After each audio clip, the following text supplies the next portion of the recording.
Hampton Roads has a long-running high school and college sports tradition. It's time to give them the spotlight they deserve. This is 757 Sports Talk.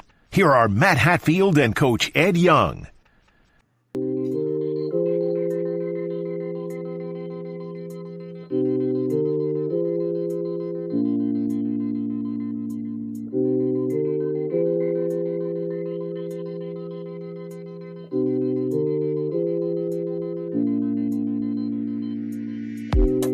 Hello, everyone. We are here with day two of 757 Sports Talk, Hatfield and Young at the PLEX. This debut show, we're not technically at the Virginia Beach Sports PLEX, and the great folks with Chuck Thornton and the team at Hometown Sports Productions that have afforded us this opportunity to bring you all kinds of sports coverage from the high school and local front, statewide in Virginia and beyond. But for many of our local listeners and followers that know us, we are glad to do this with you on a regular basis. I am Matt Hatfield, longtime sports reporter in Hampton Roads in the Commonwealth of Virginia, running VirginiaPreps.com. My co-host that we did radio together on the ESPN affiliate in Tidewater for 13 years. He was on radio for probably about a quarter of a century.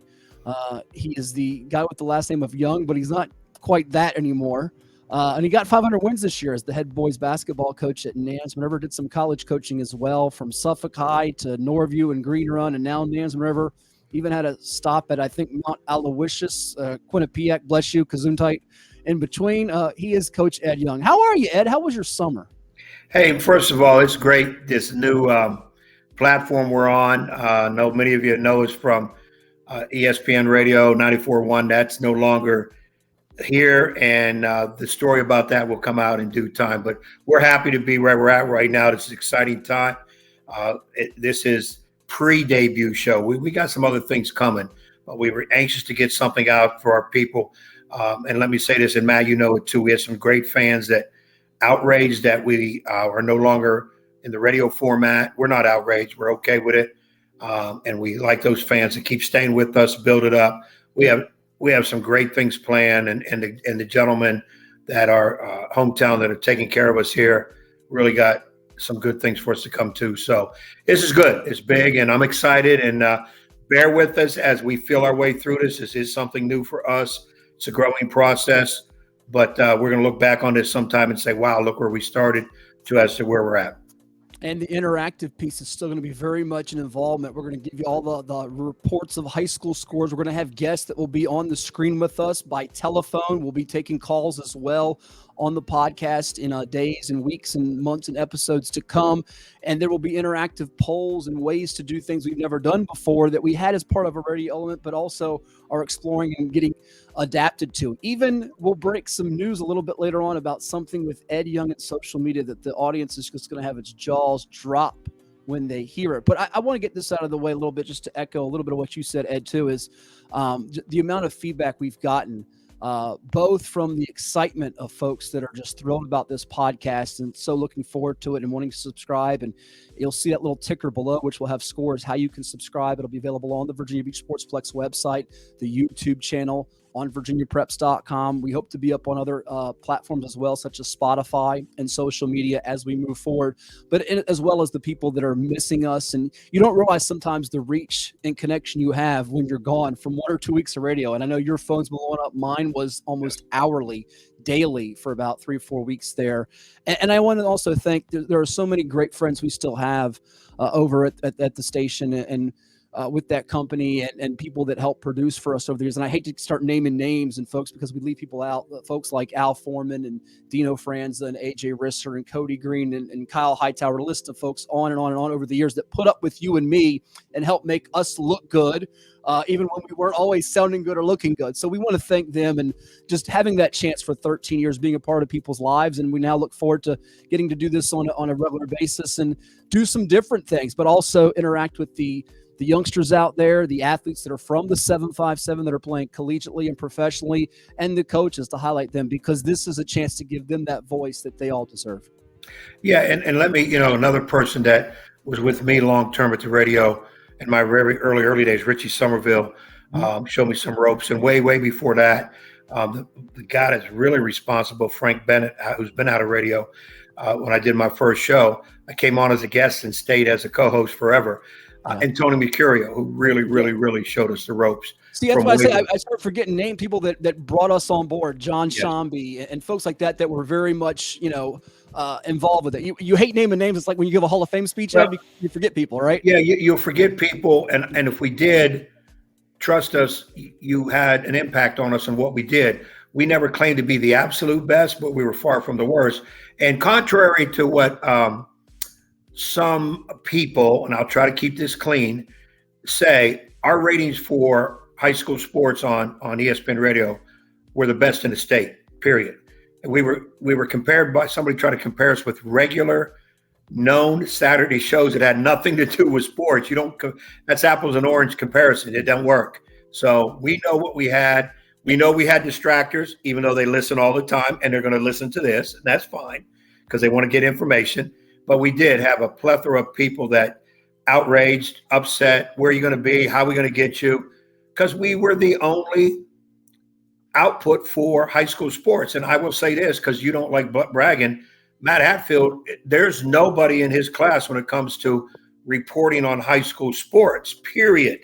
And I'll get on him, and you'll see me get on him in here. We have a work ethic together, but Matt is a perfectionist. He does a great job. I'll put him up against anybody, and I've been in this game a long time as to what he does. We don't always agree. We argue, but we agree to disagree at times, and I think that's what makes our show good. And it wasn't properly embraced where we were before. And Matt doesn't say much. I do. Because when I feel I'm done a wrongdoing, I'm going to say something. When I screw up, and believe me, I do, I take the consequences. I feel the heat. I'll take the heat. But this wasn't a situation. And we'll allude on that stuff later because we want to make this fun. But I want to make sure Matt, as they say nowadays, gets his flowers now, not when he's laying in a casket. He does a heck of a job. And you people will see it, especially the new ones that haven't been with us. You'll see the work ethic he does. Well, it's very kind of you, and I appreciate your friendship and your admiration, respect, and all that, and trust in me as well. And I'm not much of a flowers guy, but I will say this: we don't do it for, and we didn't do it for 13 years plus, and in your case longer, as I said, for the ratings or even the money aspect. That's for sure. But hey, I never got a dime, so it wasn't for the money. Let's get to you. Got some dimes. We found them in your car later. Remember, that was part of the, and we still got some of those freebies. That was my chance. Hey, and I got to say one thing that makes me nervous. You know, my mom, God rest her soul, we just celebrated the 5th anniversary of her passing. Always told me when I said, "Mom, I'm going to have a radio show," years ago. She said, "Honey, that is tremendous. I always thought you had the face for radio." I said, "Mom, you kind of gave me this face." She said, "Don't blame everything on me." And now we're in a podcast where it looks like people can see us. They will. So I'm going to have to I'm going to have to hire a makeup lady. I'm going to have some visual effects that will make me look a little bit better. I don't want to scare the little kids and everybody, but that's going to be getting used to, is to look at yourself. We're kind of like on TV on display, though you and I have done some network stuff on computer with high school state championships from Richmond. So some people have seen us statewide, but this is going to take a little get used to it. Well, let's fill the audience in because we did our last show on radio in July. I think it was around the second week. We have not been on for about a month in terms of radio airwaves. We had a lot of high school football clips, and by the way, we're going to do a football preview show for folks that want to see that. We'll have that for you. We're still going to do our weekly pro football picks. If you followed that for a few years. Ed's were not so great. Mine were a little bit better, but he gets me on some other things like over-unders and stuff like that. And also, he does generally get me in the playoffs when it comes to high school football. We're going to do a lot of different things and let people interact with us. But you, sir, were in Tennessee, in Memphis. You were chosen as one of – you brag a little bit on me. I'm going to brag on you. You were chosen as one of just 50 high school coaches in the state, if I'm not mistaken. In the country. It wasn't in the country, excuse me, not in the state. 50 in America. Yeah, there wasn't 15 in Virginia going. I think you were one of only 2 or 3 coaches in Virginia that went. The other 2 were involved with some coaching of a grassroots team. But you were one of only 50 coaches in America for this NCAA Basketball Academy. Tell the people about that, and then I have a visual that folks will get a kick out of as well. No, in due weeks coming, I'm going to put some other visuals up where I was at, because you have to see it to believe it. It was the Memphis Sports Event Center. Somehow I got nominated, selected as one of 50 coaches in the country. That's because we wanted to get rid of you in Virginia for a couple weeks. That's what it was. It could have been that. Yeah. It could have been that. And they picked 40 college coaches, Division 2, 3. Division 1 is not allowed to work it. Run by the NCAA, first class. And I know I get on the NCAA a lot, but I'm going to give them their just dues on this one. They flew the coaches in, put us into Sheridan, fed us, and supposedly we'll get a stipend. Now, I haven't got the stipend yet, but they tell me it's coming. But so it was all a paid expense trip for you, basically. Basically, it was. Well, they knew you didn't have any money, so they said, "We'll give it to you." Well, they know I'm as cheap as they come. So if they weren't doing something for me, they better pay me at least pay my way, and then don't have to give me a stipend. I'm okay with that. I was honored with it, obviously, because it blew my mind. Never been in Memphis. It was at the Memphis Sports and Event Center, huge building, 20-some courts. Very much like the Virginia Beach Sports Center and Boo Williams Sportsplex, but bigger, much bigger. And what they did is they brought in about 400 kids across the country and a couple other countries that they put them through some testing, like the NBA Combine, agilities, height, jumping ability, all of that what the NBA guys go through. And then they put them on teams. They organize them on teams, and we coached the teams, throughout the week. We would coach the teams. Kids also had to go to what they called life skills sessions, which dealt with everything about being eligible, maintaining eligibility, high school, college. It had to do with transfer portal, what is NIL deals. Then it even talked about NBA, because there's a lot of these kids who will go to the NBA, about agents. They had agents there to speak. They had the NBA Player Association reps there to talk about what it is when you get into the league, whether you sign as a free agent, whether you get drafted, what that entails. Unbelievable information that not only the kids had to go through, the kids had to bring at least one parent. The parents went through these sessions together as parents. They weren't with the kids. They had their own sessions, but they had to go to these. And it was tremendous. I went to every one of them. I'm listening, asking questions. It was tremendous information. NCAA did a great job. The games were unbelievably tough. I mean, there was some players on these courts, unbelievable. I mean, these are kids that are going to go college Division I. I'd say 95% going Division I, and probably a good handful will definitely be pros. Now, Canada had their national 18 and under kids there. There's about 150 of them.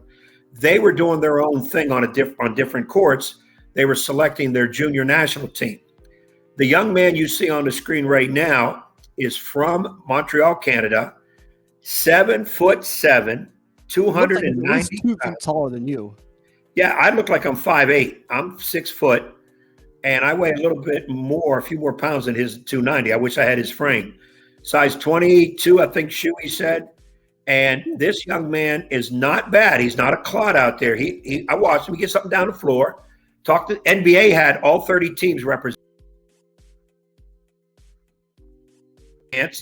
He's only 17, won't be 18 until I think it was December.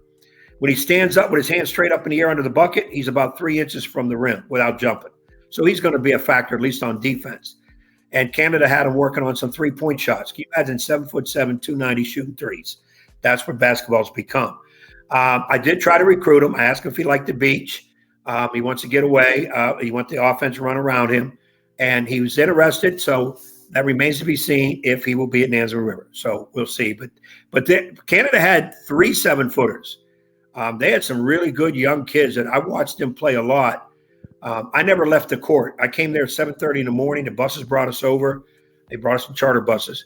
I didn't leave till about 7:30 at night when everything was done. I watched the Canadian kids practice, talked to a lot of NCAA people, learned some stuff, and also watched Team USA Basketball had a 15 and under tournament, which Boo Williams had a team in there, coached by Yogi Edwards, Lake Taylor. He had a squad there. And I watched those people. I had 32 teams. So that was going on at the same time. Just all of this basketball in this immense arena place for it. It was just tremendous. I loved it. I met a lot of new people. They even allowed me to speak one night in the coaches meeting because I'm one of the veteran coaches about what it means to win 500. What does it mean to be hold yourself accountable as a coach, and then also building relationships. So they let me speak about 3 different things. Of course, they didn't know my background, And I went with it. And by the way, some guys that people have heard of: Tommy Crean, former Marquette, Indiana coach; Al Skinner, formerly Boston College and a few other places, Rhode Island, former ABA, NBA player; and Gary Waters from Cleveland State, Kent State. Those were the three directors. They made themselves available all the time, very open to talk about anything and everything. And I was just like a sponge trying to learn things from those guys. And I must have did well, because by the third day, they had already invited me back for next year. And I think it's something I would like to see if we can do a shorter version, mini version here in the 757 with the NCAA help and even NBA help. And it's something I'm trying to get started, that it would be great for our kids in this area, though they're not a lot of Division I or going NBA, but to hear the information that's out there and to understand what it takes to get to the next level, whatever level you want. So I was like that proverbial kid in the candy store with nobody looking, and you can grab what you want. That was me. And I got a lot of new information, made a lot of friends from here to California, contacts galore, and hope it pays off for me in the end. Yeah, I was just about to say, you were the kid in the candy store at Toys R Us, which no longer is in business. It felt like just reading your social media updates. But two things I have to get on you about as we put the kid back on the stream here. Did you not get his name? You got his name? Yeah. It's Serge. We call him Serge. Serge. I can't. Not Ibaka. Does he have a last name? I don't know what it's like. Nowadays, you adopt him and make it Serge Young? No, I can't. No, I'm not claiming no kids now. We're not going down that road. But why not? You've been here long enough. Kids nowadays want to be known by one name. So I just give him his name, Serge, and leave it at that. And I mean, a lot of people thought that was a cardboard cutout. That's a real kid. When I walked around the curve, I walked around a corner. He was coming down a hallway. I thought it was Godzilla. I was getting ready to run because I thought it was Godzilla. And then I realized, this is a human being. So I said, yeah, man, can I get a picture with you? He said, yes, sir. A real humble kid, really nice kid. I didn't want to, everybody probably gets on him about height. I'm sure he's heard probably 18 million times a day, hey, you must play basketball. And I asked him that, and he kind of gave me that look like, I know you're not going to ask me because you see me in uniform. But the kid's not, like I said, he seemed very respectful, well-mannered, as most of the kids I got to talk to were from all over the country, and kids from Puerto Rico, Mexico, and Australia that I met there. So there's a plethora of people, and who knows, maybe you might see somebody in a red and black uniform down the road. I'm sure you're trying desperately and hard to. I've always wondered how kids like him or people, like your Manute Bowles, your Yinka Dares, your Shaqs, how they fit in airplanes and places like that. I can't imagine that kid I had trouble in the flights down there to Memphis from Norfolk to Charlotte to Memphis. They put me in the middle seat. I had never been in the middle seat. Oh. I went berserk. I mean, I thought they were going to throw me off the plane, and they finally gave me an aisle seat.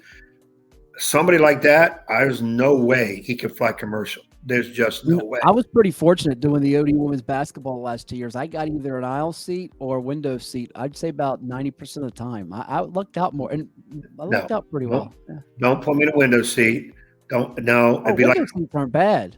That's fine. What's wrong with a window seat? If you go back to the Twilight Zone movie or show, there's a thing in there. William Shatner sits next to a window, and he sees this gremlin on the wing tearing the wing up, and he thinks the plane's going to go down. He's yelling. Oh, stop. That would be me. Yeah, we'll put that up for the audience to tweet us at 757 Sports Talk as you see it. Are you with Ed, no window seats, or would you prefer when you're flying an aisle seat?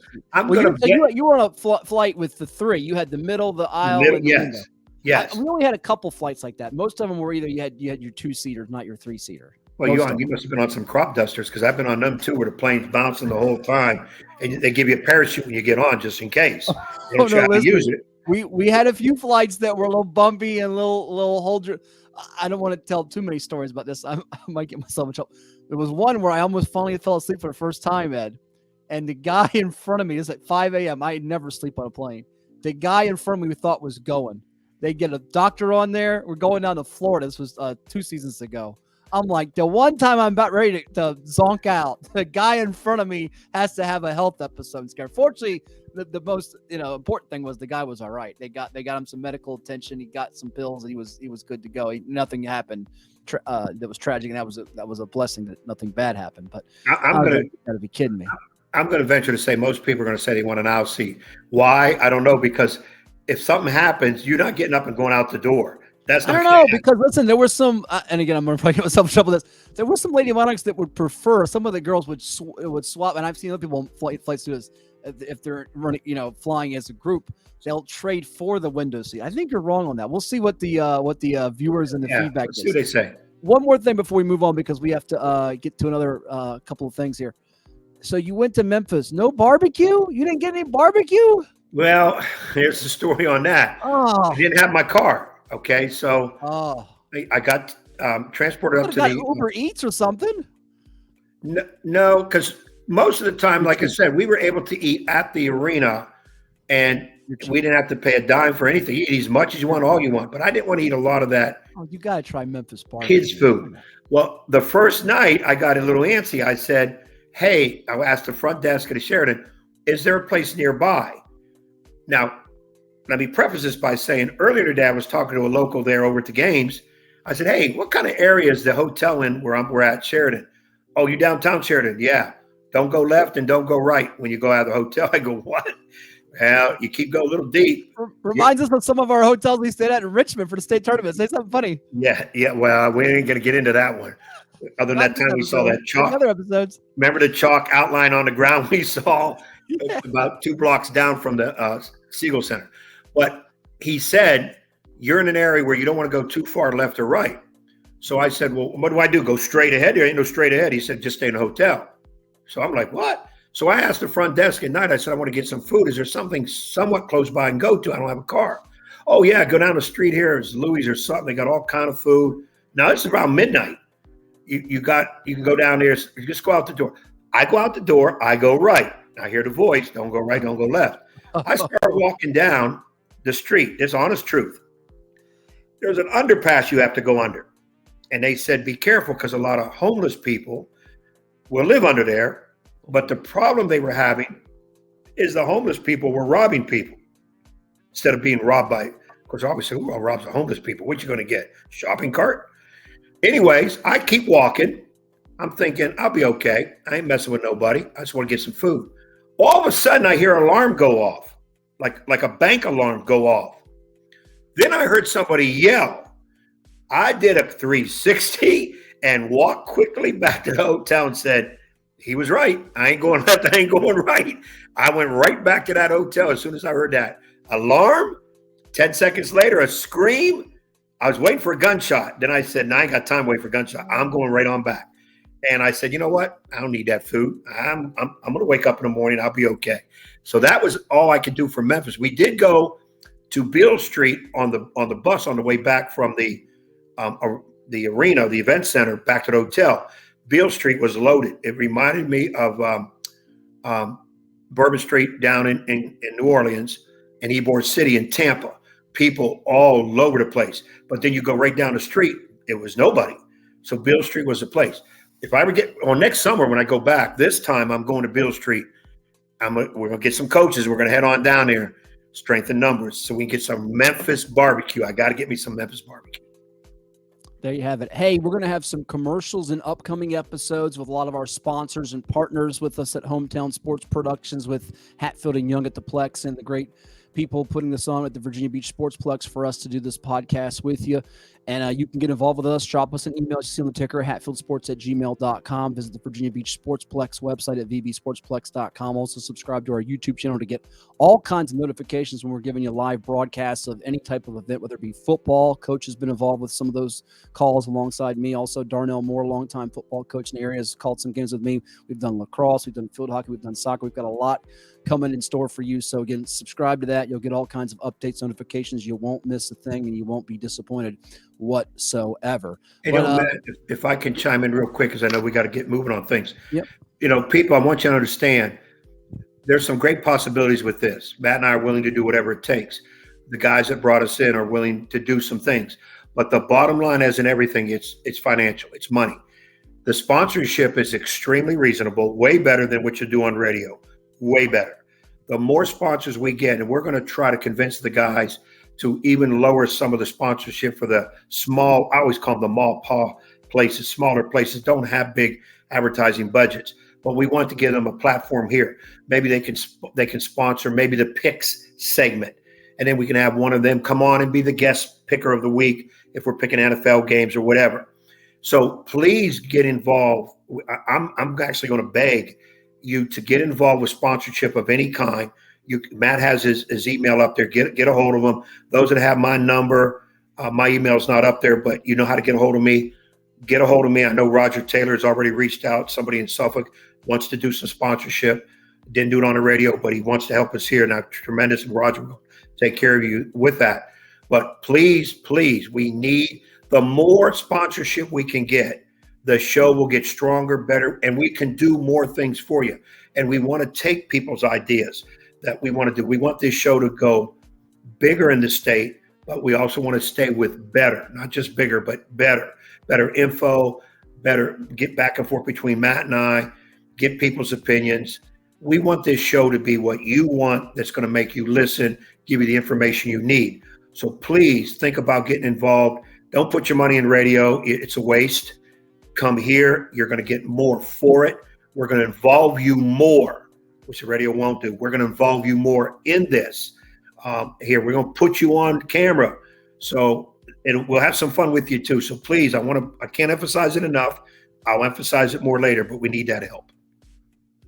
So there you heard it. All right, let's get to what we were about to before Ed went one of his mini rants, which we can curtail some of those as we move. You're going to hear some strong ones later down the road. I don't know if we can, because with radio, we would always have to say commercial break. And we do have commercials with this, but now you got a little more unlimited time. So I can go off this time. Yeah, not only about a kid in a candy store, but you're like the kid going on the water slide, which that can get a little dicey too.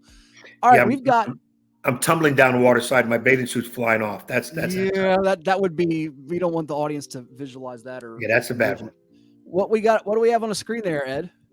I see we got Hats Hits. 5 takeaways from the recent Virginia Wesleyan basketball team camp. One of the best camps anywhere, any place. The way it's run, which is tremendous.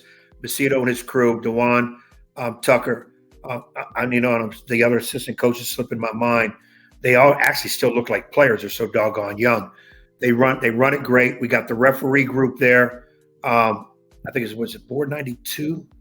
I think it's board 94. You butchered that. But big ups to Seth Fitch and all the good veteran officials, Rick Ennis. A lot of people listen to us on radio. Roscoe Hatton. We love all those vets. Wiley vets, many of whom have either given you a technical or wanted to give you a tech in your illustrious basketball coaching career. And we'll do a little bit of basketball now, because we won't be doing as much until we get closer to basketball season in December, because football's going to dominate the next couple of weeks. So we got a little snippet here.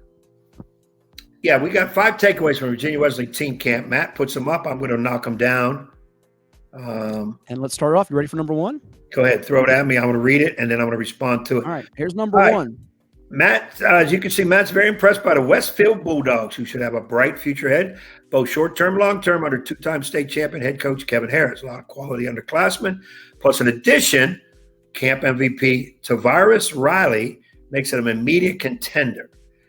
Yeah, you see that again. Tavares Riley, Ed, real quickly for people to know, he averaged 29 points per game at Freedom High School in Woodbridge. You say Freedom High School in Woodbridge. That's the school that just won the state championship in Class 6 in football, set the record for points. Yeah, that is that school that did just that.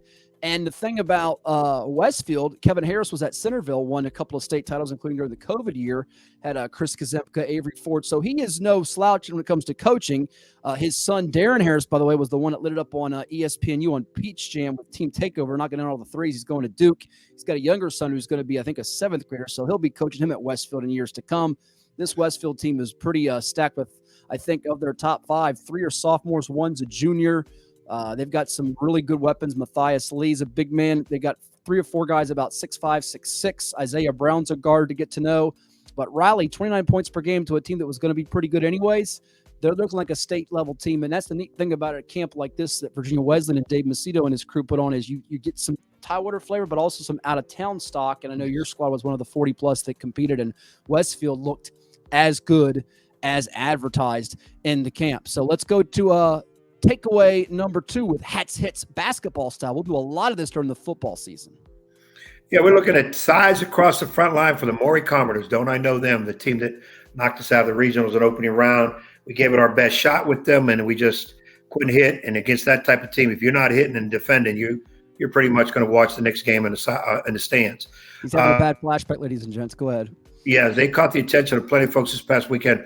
Brandon Plummer's crew, one of the best young coaches around, 4-1 facing quality competition, and they're coming off back-to-back state Final Four trips. Another deep playoff run.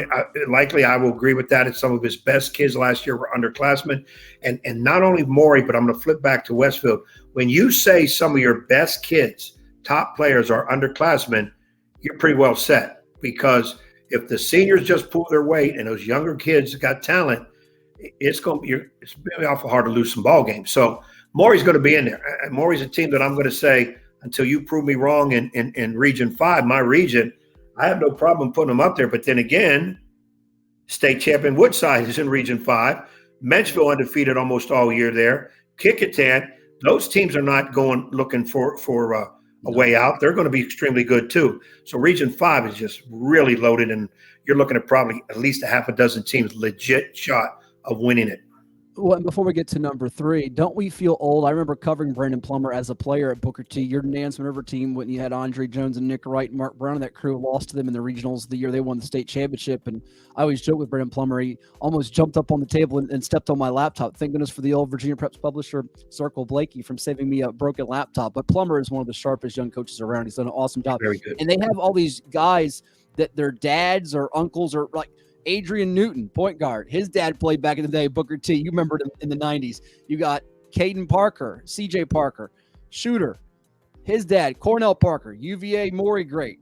You have Javion Green, which is Plummer's son. It's a nice little lineage of players. Tyler Bell. Oh, yeah, his dad was not a bad player. He was a camp MVP recipient. So there's a little bit of that lineage tradition, that they have going on there at Maury, and it's continued on from Jack Baker to Brandon Plummer. What about number 3 here? You say that, Matt, and then it makes me feel like, God dang, I must be 90 years old. I coached against those doggone guys, and they're all now producing great players on the floor. And I always kid with them, the doggone kids are better than the dads. What's our third one? Let's go number 3. Oh, I like to talk about this team. Not coming off that state tournament. Lake Taylor Titans. I previously mentioned about Yogi Edwards down there in Memphis. Strong weekend, going a perfect 4-0. Contribution from a host of guys, including two of the area's best. Mello Baines, Aaron Elliott. Those kids play extremely well together and extremely well involving teammates, especially Elliott from the point. And Mello knows what his job up front is. And Yogi does a great job with him. I think he's a little underrated as a head coach. He came in for Kenny Brown at Lake Taylor a few years back, and he had been assistant there. But Yogi has a great relationship with his kids. And I enjoyed watching them. We did their game in the regionals. We were watching them up close, and I told you I was excited about that team. They play so hard together, and they're never out of a game. They can be down 13. They're not out of that game. They can hit the 3. They can also do it the old-fashioned way, pick and roll, give and go. They're a team, again, watch out for Lake Taylor. They are class 4, right? 4? They're actually now in class 3. They dropped No, the they were 3. in 3 last year, but they've been in class 4 a few years back. Yeah. Gotcha. Yeah, but you're right. You hit the nail on the head with Elliott, the IQ, and remember they lost that tough game in the region championship to Hopewell, lost in the state quarters to Skyline. They had just a chock full of sophomore, junior guys. I thought they arrived a little bit earlier than some might have expected. They look like they're poised to make a real deep run, and they might do so in not just basketball but football as well, because they have the big multi-sport athlete who wasn't in the camp because he's getting football, and Elijah Moss Washington, big 6'7", 6'8" guy to go with Baines down low. He's a football commit to Syracuse, and he was the Eastern District Player of the Year. So they're only going to get better when they get him back on the hardwood. Let's go to number 4. 4 has the addition of Westfield. The impact of Northern Virginia teams was felt in the 757 this weekend. Look for the likes of a Forest Park, a Class 6 state tournament qualifier last season, and Wakefield to make noise. Now, Wakefield, I didn't see it, but they knocked my Nansemond River Warriors off with some hellacious shooting, some fantastic shooting, especially from 3. Tremendous athletes. Northern Virginia is going to have a say about state tournaments, especially 6A more so. I'm still not going to give up 5A. I think the 5A state champion this year, once again. You have to. I don't think you have to, Ed, but I think Forest Park, which got to state quarters, you're not going to hear them on the tip of tongues of people that are going to say it's got to be Patriot, who got there last year, added Tay Barber from Osborne, a Harvard commit. Hayfield has won back-to-back. Your South Counties, your W.T. Woodson, a lot of those Nova schools, Westfield we just touched on, and even down here in Tidewater with Lancetown and Oscar Smith. But they have a lot of good parts led by D.K. Moore, and also missing a football guy that wasn't available in Brandon Adozie, who's a double-double factor for them. And then Wakefield, Tony Bentley's a veteran coach, much like yourself. He's been around a long time. He's got almost 400 victories there. He's been so close to a state championship at Wakefield. And I'm not sure this team is going to get there, but they look like a 17, 18-plus win team and will be certainly in the mix there with a couple of key returnees and a couple of new faces as well. So I'd keep an eye on them being a team that can cause some problems for people and be a fun story as we move it along here. And then our fifth and final one, let's get to the last Hats Hit takeaway. Even without multiple key starters, the Lancetown Eagles showed promising nucleus of vets led by guard Demir Pollard and underclassmen to make them a title contender yet again in Class 6, as longtime coach Dwight Robinson closed in on career win number 400. Okay, so now, Dwight, let it be on you. Last year I kept hearing every time, especially from my agent, Hatfield, hey, you're getting close to 500. You need this, you need this, you need this. Now Dwight can relish in that. But like I said, Dwight's like me. That's not what we're really looking for. We're trying to win them all and get as deep as we can. Lancetown has that potential in Class 6 to win it all. They defend. One thing about Lancetown, they will always defend you to the hill. And if the offense is discombobulated, the defense is not. And, they lost some pretty decent kids, but he's got some youngsters that are going to step right in there. And if they take to Dwight's type of coaching, again, they're another team because of defense, never out of a game. And Dwight does a great job of making the changes in the game, realizing what the other guy is doing, and making those. Not all coaches have that ability. A lot of coaches rely on their talent, the game plan, and once the game plan gets a little heated, they don't make adjustments very well. Trust me. Dwight is not one of those. He makes adjustments well. He figures you out quick. And it's like chess with him, and you better know how to play. Well, much like your program there at Nansman, and he's in that elite group of, you have had so many standouts over the years. Players have gone Division I, some that have played professionally. You think of the likes of Mike Anderson back in the day, VCU, Stanley Pringle, Percy Harvin, Michael Christmas, Darius Bolstad, Dante Morales, Julian Norfleet. List goes on and on and on and on. And they did graduate Ethan Ward, who was a big man for them now at CNU. You remember a couple years back, Donald Hand Jr., who's now at Boston College, was just a prolific scorer. And what's funny to me is, and they were missing two of their better young kids, sophomores, Deshaun Spellman and Xavier Cleveland. Cleveland's going to play football this year. But Donald Hand Jr.'s little stepbrother, kid by the name of Damian Robinson, who is Dwight's son, going into 8th grade. He might have the most swagger on the team, Ed, because they're playing in Westfield in the Saturday night game. The top scoring guard in the state, he's checking Tavares Riley from Westfield as an 8th grader, and he comes back down the court 2 times in a row. I'll show you. Bang, bang, 2 3-pointers. Got a little swagger to him. He's not even on the team yet. So I'm not sure Dwight's going to be giving it up anytime soon. He's going to probably coach that youngster for his 4 years once he gets there. And who knows? He could be joining you in that elite group of 500.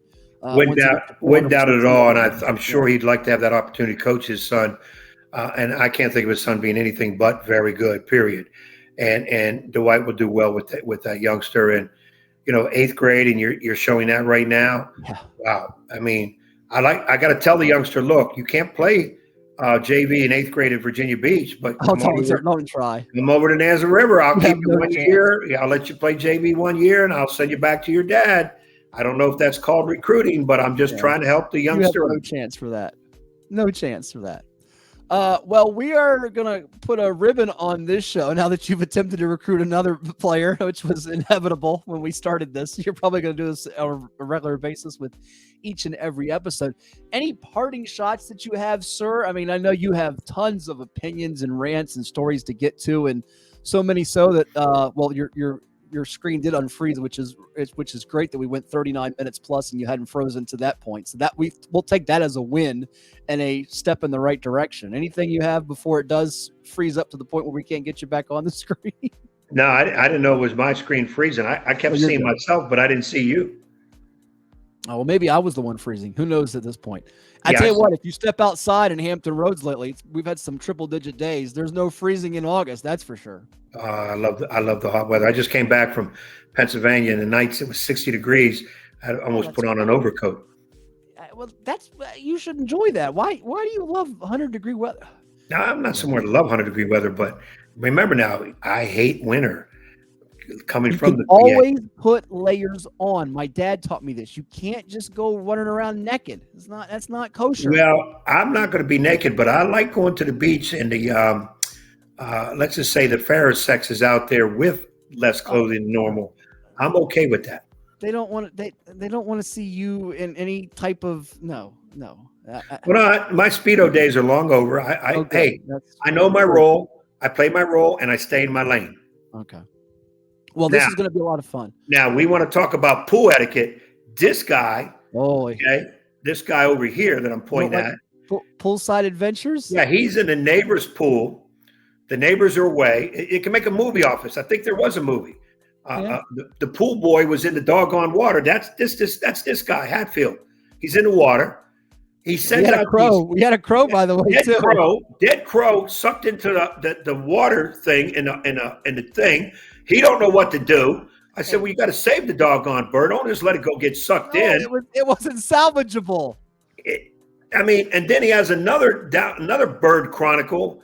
Something, I don't know, was it a hawk or something sweeping down and ready to do something? And I'm like, do the people know you're in the pool? It's like you just jumped in somebody's pool. Listen, they invited me. They said, watch the pool. And I watch the pool. They didn't say get in the pool. No. This knucklehead is in the. They even, I won't go in all the details. They even offered me to help myself to the refrigerant, but I'm not going to be that type of freeloader. I'm not that, off the board. Look, as he takes a sip of water. I'm not going to go off that deep end. So I'm just saying, very relaxing, very relaxing. And I have wonderful neighbors, which is why I live where I live, and I get along with them quite well. So you see this dude. You go away for vacation. You come home. You look out the back window. And this joker is sitting in the pool with a dead bird floating. He's in a big float. It wasn't floating. It was stuck in the skimmer. Right. It wasn't floating. It was stuck. And he's in a Speedo or whatever. Or the big one-piece Three Stooges bathing suit, if you ever go back that far. That's this guy. I was nowhere near it. Didn't want to be anywhere near it.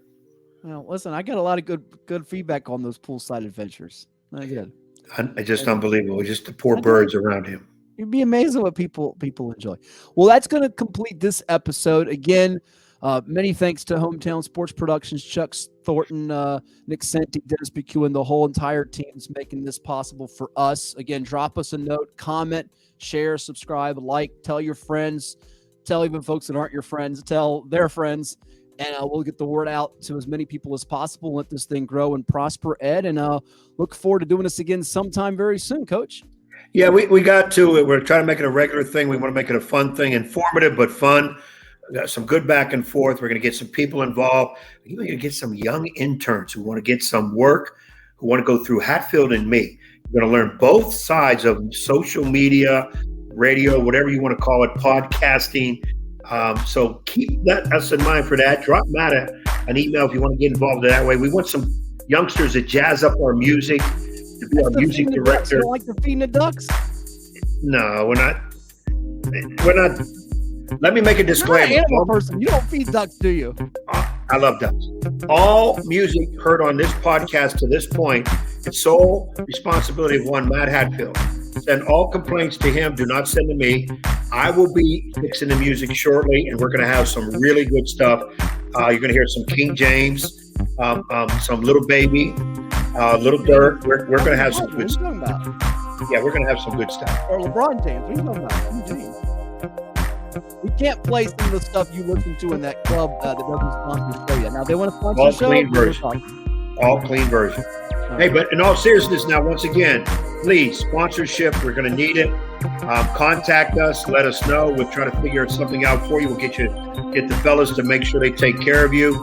We're going to have some fun with this. We want to start small, but we really want to branch this out and make it where you guys get all the information you need. You guys get to share in this. help us sway it the way we want it to be, and we're going to have a lot of fun with it. Thanks for tuning in. For the Coach Ed Young, I'm Matt Hatfield. This has been an edition of Hatfield and Young at the PLEX with Hometown Sports Productions. We'll talk to you next time with the football preview coming your way here as we get you counting down to kickoff.